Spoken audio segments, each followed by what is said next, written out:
ओम नमः शिवाय। राधे राधे। आइए सुनते हैं भौम प्रदोष व्रत कथा।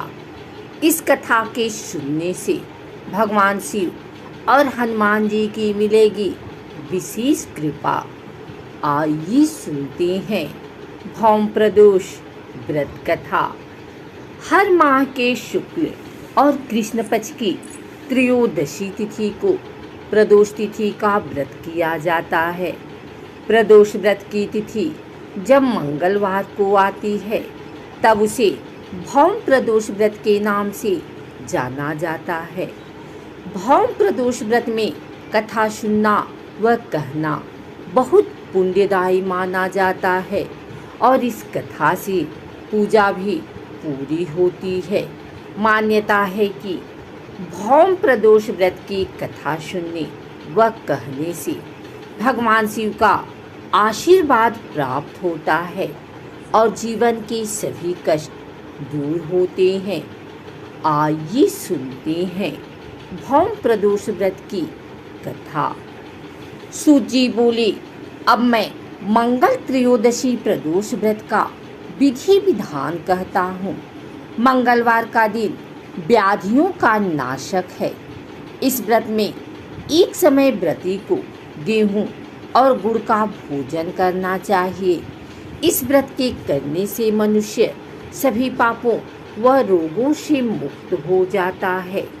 इसमें किसी प्रकार का संशय नहीं है। अब मैं आपको उस बुढ़िया की कथा सुनाता हूँ जिसने यह व्रत किया वह मोक्ष को प्राप्त हुई। अत्यंत प्राचीन काल की घटना है। एक नगर में एक बुढ़िया रहती थी। उसके मांगलिया नाम का एक पुत्र था। वृद्धा को हनुमान जी पर बड़ी श्रद्धा थी। वह प्रत्येक मंगलवार को हनुमान जी का व्रत रखकर यथाविधि उनका भोग लगाती थी। इसके अलावा मंगलवार को एक न तो घर लीपती थी और न ही मिट्टी खोदती थी। इसी प्रकार से व्रत रखते हुए जब उसे काफ़ी दिन बीत गए तो हनुमान जी ने सोचा कि चलो आज इस वृद्धा की श्रद्धा की परीक्षा करें। वे साधु का वेश बनाकर उसके द्वार पर जा पहुंची और पुकारा, है कोई हनुमान का भक्त जो हमारी इच्छा पूरी करे। वृद्धा ने यह पुकार सुनी तो बाहर आई और महाराज क्या आज्ञा है।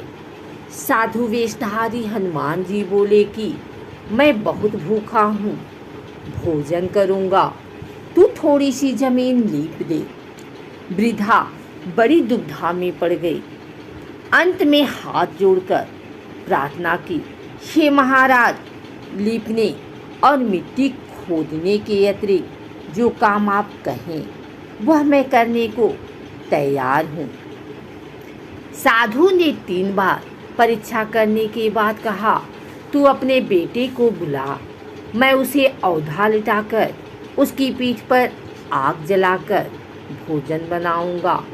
वृद्धा ने सुना तो पैरों तले की धरती खिसक गई, मगर वह वचन हार चुकी थी। उसने मांगलिया को पुकारकर साधु महाराज के हवाले कर दिया, मगर साधु ऐसे ही मानने वाले न थे। उन्होंने वृद्धा के हाथों से ही मंगलिया को औधा लिटाकर उसकी पीठ पर आग लगवाई। आग जलाकर दुखी मन से वृद्धा अपने घर के अंदर जा घुसी। साधु जब भोजन को बुलाकर कहा कि वह मंगलिया को पुकारे ताकि वह भी आकर भोग लगा ले, वृद्धा में आंसू भरकर कहने लगी कि अब उसका नाम लेकर मेरे हृदय को और न दुखाओ। लेकिन साधु महाराज न माने। वृद्धा को भोजन के लिए मंगलिया को पुकारना पड़ा। पुकारने की देर थी कि मंगलिया बाहर से हंसता हुआ घर में दौड़ा आया। मंगलिया को जीता जागता देखकर वृद्धा को सुखद आश्चर्य हुआ। वह साधु महाराज के चरणों में गिर पड़ी। साधु महाराज ने उसे अपने असली रूप में दर्शन दिए। हनुमान जी को अपने आंगन में देखकर वृद्धा को लगा कि जीवन सफल हो गया है। प्रदोष व्रत भगवान शिव को प्रसन्न कर जीवन में सुख समृद्धि लक्ष्मी प्राप्त करने का स्वर्णिम अवसर है। प्रदोष काल में शिव पूजन अत्यंत लाभदायक होता है। रावण के पास जितनी भी धन संपदा थी वह सब शिव कृपा का ही प्रताप था। रावण प्रदोष काल में शिव को प्रसन्न कर सिद्धियां प्राप्त करता था। धर्म शास्त्रों में लक्ष्मी प्राप्ति हेतु गन्ने के रस द्वारा शिव जी का रुद्राभिषेक प्रदोष काल में करने का निर्देश दिया गया है। प्रदोष का भगवान शिव के साथ अन्योन्याश्रित संबंध है।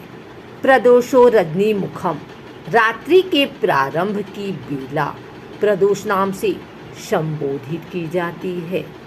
रात्रि शिव को विशेष प्रिय है।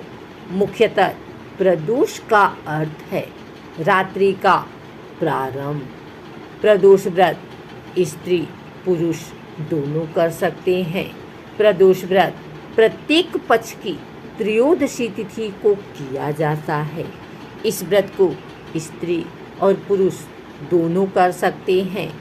इसके उपासक देव भगवान शंकर हैं। प्रदोष काल में महादेवी का भी विधिवत पूजन किया जाता है। इसमें व्रती को सायंकाल शिव जी का पूजन करके ही भोजन करना चाहिए।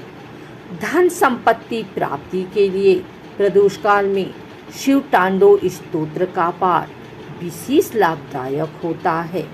लंकापति रावण शिव जी का अनंत भक्त था और रावण ने शिव को प्रसन्न कर सोने की लंका और अथाह धन संपदा तथा सिद्धियां प्राप्त की थी। स्थिर लक्ष्मी प्राप्ति एवं कष्टों से निवृत्ति के लिए शिव तांडव स्तोत्र का पाठ अचूक उपाय है।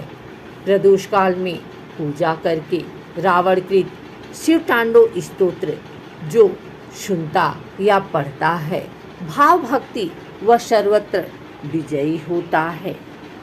शिव शंकर शुभ लक्ष्मी देते, सुख संपत्ति धन अपरंपार। महिमा शिव की बड़ी निराली, नहीं किसी ने पाया पार। धर्मशास्त्रानुसार प्रदोष अथवा त्रयोदशी का व्रत मनुष्य को संतोषी एवं सुखी बनाता है। इस व्रत के पुण्य प्रभाव से सुहागन स्त्रियों का सुहाग अटल रहता है। जो स्त्री पुरुष जिस कामना को लेकर इस व्रत को करते हैं उनकी सभी कामनाएं कैलाशपति शंकर पूरी करते हैं। सूत जी के कथनानुसार त्रयोदशी का व्रत करने वाले को 100 गौ दान करने का फल प्राप्त होता है। इस व्रत को जो विधि विधान और तन मन धन से करता है उसके सभी दुख दूर हो जाते हैं। प्रदोष व्रत का विधि विधान: प्रातःकाल स्नान आदि से पवित्र होकर शिव स्मरण करते हुए निराहार रहें। सायंकाल सूर्यास्त से 1 घंटा पूर्व पुनः स्नान करके गंध, मदार, पुष्प, बेलपत्र, धूप, दीप तथा नैवेद्य आदि पूजन सामग्री एकत्र करने। 5 रंगों को मिलाकर पद्म पुष्प की प्रकृति बनाकर आसन पर उत्तर पूर्व दिशा की ओर मुख करके बैठें और देवाधिदेव शंकर भगवान का पूजन करें। पंचाक्षर मंत्र का जप करते हुए जल चढ़ाएं और ऋतुफल अर्पित करें। जल चढ़ाते समय इस बात का विशेष ध्यान रखें कि जलधारा टूटे नहीं। इस प्रकार मंत्र का जप लयबद्ध हो। जल चढ़ाते समय यदि आंखें खुली हुई हो तो दृष्टि जलधारा पर टिकी हो और यदि भक्ति भाव में आंखें मूंद गई हों तो ध्यान जप के शब्दों अर्थों के साथ चल रहा हो। जिस कामना पूर्ति हेतु व्रत किया जा रहा है उसकी प्रार्थना भगवान शिव के समक्ष श्रद्धा भाव से करें। शिव के साथ पार्वती जी और नंदी का पूजन भी करना चाहिए। प्रदोष व्रत दोनों पक्षों की त्रयोदशी को करना चाहिए। प्रदोष व्रत अति प्रशस्त तथा सभी के करने योग्य है। स्कंदादि पुराणों में इस व्रत की बड़ी महिमा बताई गई है। विधि विधान से इस व्रत को करने पर सभी कष्ट दूर होते हैं और इच्छित वस्तु की प्राप्ति होती है।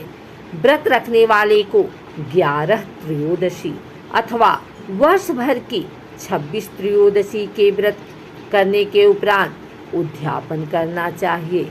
उद्यापन के एक दिन पहले घर में गणेश पूजन कर भजन कीर्तन नृत्य आदि रात्रि जागरण करें।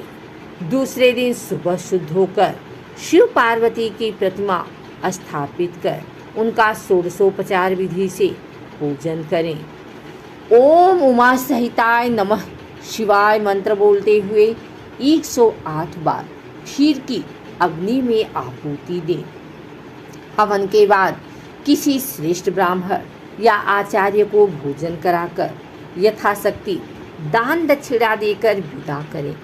ऐसा करने वाला व्रती इस लोक में धन धान्य पुत्र पुत्री इत्यादि के सुख को भोग कर अंत में मोक्ष पा जाता है। अगर आपको हमारी वीडियो अच्छी लगी है तो इसे लाइक करें, कमेंट करें, शेयर करें। हमारे चैनल को सब्सक्राइब करके बेल नोटिफिकेशन ऑल पर सेट कर लें ताकि आगे आने वाली वीडियो सबसे पहले आप तक पहुंच सके। धन्यवाद।